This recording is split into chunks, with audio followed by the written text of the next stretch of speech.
Today's Chicago Bears breaking news episode is sponsored by HexClad. Improve your cookware right now by getting the best pots and pans available from HexClad. You can get 10% off at hexclad.com/chatsports. My name is Harrison Graham.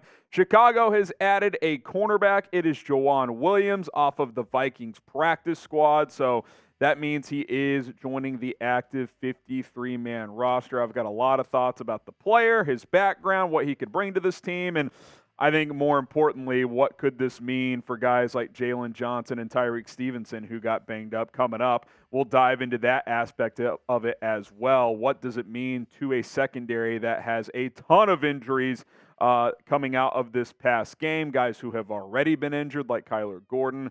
Not a very good sign in my opinion, but we'll get to all of that in just a moment. But this is why you subscribe. When Bears news drops, we drop a video here on the channel. So hit that subscribe button right now. It's youtube.com/Bears Now. Try to get to 74,000 subs as soon as possible. 75K right after that. That would be great as well. Appreciate all your support, even though this team is not inspiring us a ton right now. All right, let's look at JoeJuan Williams' background here. He went to Vanderbilt, played in the SEC, was a second-round pick with the Patriots in 2019, played 3 seasons in New England, was technically with the Patriots last year. He was an IR stash in training camp. I don't know if he was going to make their 53-man roster, to be completely honest. Found his way in Minnesota onto their practice squad for this year, and obviously now has joined the Chicago Bears active roster. And when you look at his career stats for a second-round pick, to only have done this, that's pretty bust-worthy, right? Like, I don't know where the line is drawn in terms of is someone a bust or not in terms of how low they go in the draft, but a top 50 pick has one career start, and it's not like he's had major injury concerns. Not exactly great, if we're being completely honest. Like, one start for a guy with, I think, 45th overall, I mean, that's not good. You know, Bill Belichick drafted this guy, identified this guy, and he couldn't get on the field for him. That's not super ideal. There are some appealing traits to him that are somewhat intriguing, I suppose, but, you know, he's been in the league 4 or 5 years, so I'm not sure how much he's actually bringing to the table, but we'll explore that as well in just a moment. What I want to ask you guys is, have you heard of JoeJuan Williams before today? Some of you probably have, as he was a second-round pick a few years ago. Type Y for yes, or you can type in for no. Be real with me. Pin comment on today's video. If you get hit with the ad break, let us know. Y for yes, in for no. After the ad, we'll talk a little bit more about JoeJuan Williams and the injuries piling up in the secondary. Okay, JoeJuan Williams, 6'3", 212 out of Vanderbilt, and that was kind of his calling card coming out of college. Big, physical. You'd think he'd be able to press at the NFL level, but I think what's been lacking for him is just fluidity and quickness. Like, it just has not worked out. And the fact that they've added him to the 53-man roster, that to me signals one thing. The cornerback depth is a concern. It's a problem. I mean, you think about how many guys are nicked up already with Gordon, Jaylon Johnson, Tyrique Stevenson, and others. The fact that you're adding a guy to your 53 before your first real practice of the week probably tells me that something's not good. You might be putting someone on injured reserve as well. You're going to have to do something to free up this roster spot, but that depth is a challenge, and we'll kind of work our way through that as well as the video goes on. But we do have to show some love to HexClad. I mean, look how rock solid this pan is. The best pots and pans out there. Revolutionary cookware from HexClad. I want to talk about our sponsor today because it's time to talk about your kitchen. And no, I'm not talking about your roommate's dishes in the sink.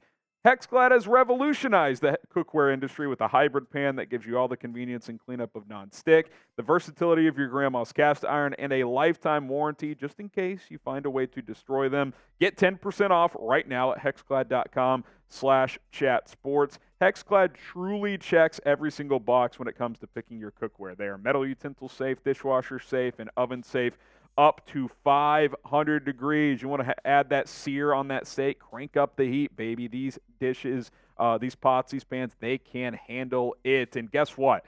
When Gordon Ramsay, the best celebrity chef out there, in my opinion, signs off on these products, you know it's the real deal. He says the sear I can get with these pans is incredible, with absolutely no stick. The temperature control is utter perfection, and the cleanup is effortless. I love using HexClad at home. I take Gordon Ramsay's word for it. Don't take mine. Take Chef Ramsay's word for it. And what's cool about these as well is not only do they produce excellent, even cooking, they're sexy. They're good-looking pots and pans. They're rock solid. You can throw them in the dishwasher. It's not going to be a problem right now. So stop ordering takeout. Start cooking at home like the adult that you are. HexClad.com/chatsports. That link is in the comments and in the description. Get 10% off right now.